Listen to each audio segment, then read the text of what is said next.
આ ચૈતરના નોરતામાં પોતપોતાની માતાની શક્તિ પ્રમાણ ભક્તિ કરજો, દરેક ઉપવાસ કરજો, એને રીઝવવાના કોશિશ કરજો, તમારા ગુનાઓની માફી માંગજો કે માં અમે તો માફી રોજ માંગીએ છીએ, માં અમારા બધા ગુના માફ કરી દેજે. પણ બધા ગુના નહીં, વેણી વેણી એક એક ગુનો માગો, માફી માગો કે માં ભૂલથી આ મેણું મારી ગયું, માં ભૂલથી આ સોગંદ ખાઈ લીધી. એ રીત અલગ અલગ અલગ અલગ જેમ વિચાર આવે ને એમાં અલગ અલગ માફી માંગો. બધા ટોપલો ભરીને અંગાત ગુના કર્યા હોય માતાના માથે ના પડશો કે લે માં બધા ગુના માફ કરી દે. આ શું ખોટું? આજના માણસો તો બધા આખા ગામના પાપ કર્યા અને કે માં લે તારા શરણે આ બધા ગુના માફ કરી દે, બધા પાપ ધોઈ નાખ. ધોવાઈ જવાય? થાય એવું? તો બધા નહીં માગવા.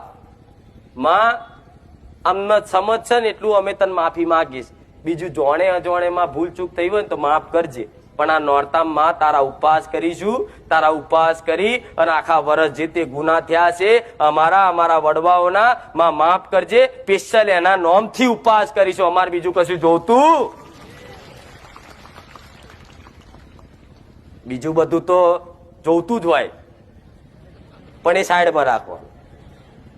બધાને જોતું જ હોય, એમને તો માતા કોઈ સાંભળે પણ એ મળશે જ, ઓટોમેટિક મળશે. પણ એને સાઈડમાં રાખી, અરજી સાઈડમાં રાખી અને તમારા કરેલા ગુનાની માફી પેટે ઉપવાસ કરવાના છે. કઈ રીતે કરવાના એ બધું કહું છું, પણ ઉપવાસ કરશો ને અને એના નામથી કરશો ને તો દેવી શક્તિને જે તે તમે ગુના કર્યા છે, તમારા વડવાઓ કર્યા છે, નાના મોટી ભૂલ થઈ હશે, તો માતા છે કે આ નવ નોરતામાં એક જ આશીર્વાદમાં, એક જ દ્રષ્ટિમાં તમારા બધા ગુના, બધા પાપ બારી ભસ્મ કરી નાખે. એનું નામ માતાઓ કહેવાય.